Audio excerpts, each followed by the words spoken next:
this is what it's all about. The Mariners could not have scripted yesterday any better than how it played out, because not only did they win, the offense had a great day.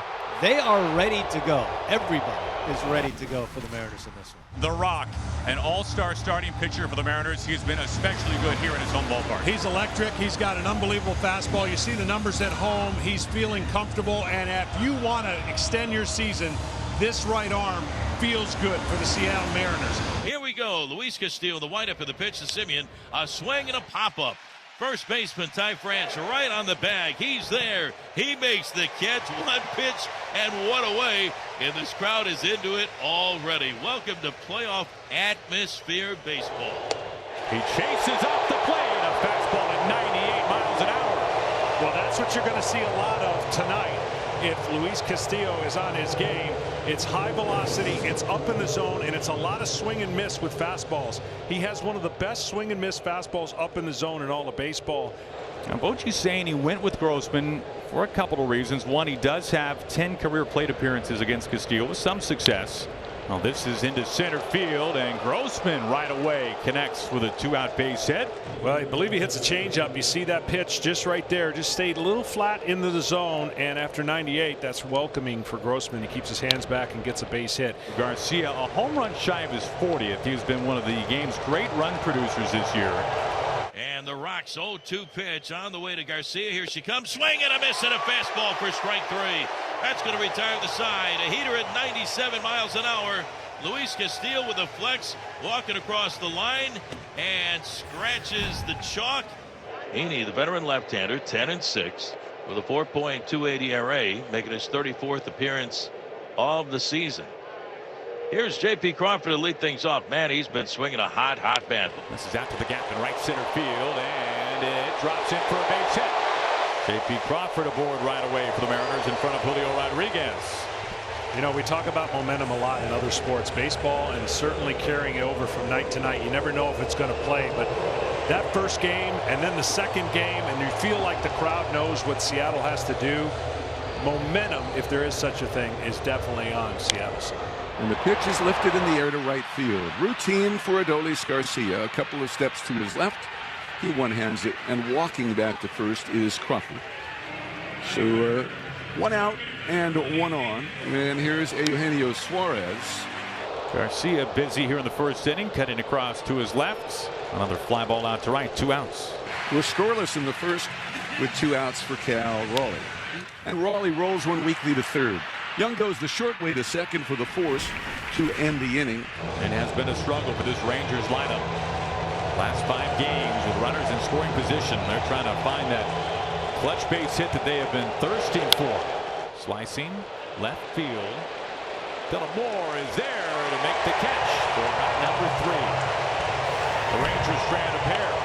Yeah, it's not a good theme to be getting in this situation when your bullpen has been struggling like the Rangers have.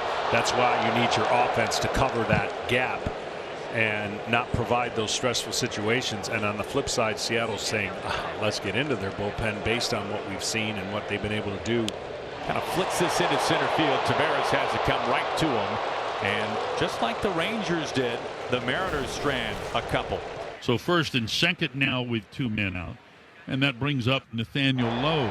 And that ball is hit back up the middle. Base hit into center field. Simeon around third. He's in to score. It's a 2-out RBI single for Nathaniel Lowe. And the Rangers lead 1-0. Emotional and physical rest for a couple of seconds. But you do not want this to get away right now. What a pivotal point in the game right here. Bases loaded, 2 outs. Ground ball into center field for a base hit. Garcia is in. Lowe is right behind him. He scores standing. It's a 2-run single for Jonah Heim and a 3-0 Texas lead. Big inning here for the Rangers. This is Tavares. He's the 8th man to the plate. Broken bat, soft fly ball, shallow right field in front of Teoscar Hernandez. Another run is in. Young scores. It's a 4 spot for the Rangers. Now, Scott Servais was not anticipating having to get his all-star starter in the 3rd inning with the bases loaded, no less. A 4 spot for Texas. Now the Mariners have to go to their high leverage arm, Matt Brash, to keep this game from getting further out of hand. No margin for error here for Matt Brash. Swung on, line drive, left field coming on Dylan Moore, dives, makes the catch. Oh, baby. He saved some serious damage right there if he doesn't make that catch. Dylan Moore, oh my goodness, get the blood pressure medicine out. It's not been a sharp day for Mariners pitching. Now the bases are again loaded. Matt trying to find the strike zone here in the top of the fourth. He walks them with the bases loaded, and the Rangers get their 5th run. Well, a combination of pitching from behind all game long so far for the Mariners, and just one quality at bat after another by Rangers hitters. And they have chased Brash here in the 4th. So Spores is coming on, and this is the first test tonight for this Rangers pitching staff. Heaney, remarkable. He leaves them loaded and turns the keys over to a shaky pen. High lift, not deep. Carter, shallow left field. Not speed at first base in France. And with 2 pitches, Rodriguez is retired for out number 2. Oh, what a huge out. Huge opportunity for the Mariners here. Eugenio Suarez. And that's grounded to third. Josh Young has it behind the bag. Lets the runner slide in. Throws to first. Got him. And the inning is over as Josh Spores has come on and put out the fire in the 5th inning. And you would think that in a 5-0 game that Semien and Seager would have their fingerprints all over this one. But the productions come further down in the order. Here's the pitch, and there's a line drive base hit left center field that is rolling deep in the alley. Carter has the Jets turned on. The ball goes to the wall. Carter rounds third. He is coming home. It's a double for Marcus Semien. It is 6-0 Rangers. And there is one away as the Rangers continue to handle Julio Rodriguez. Here's third baseman Eugenio Suarez. Out to left field. It is gone. And the Mariners get their first run in the bottom of the 8th inning. 6-1 Rangers on the strength of a 4-run 3rd inning. And the Rangers are an out away from a postseason berth. Swing and a miss. Leclerc gets the final out. This Rangers bullpen up to the task. And for the first time since 2016, the Texas Rangers will play in October.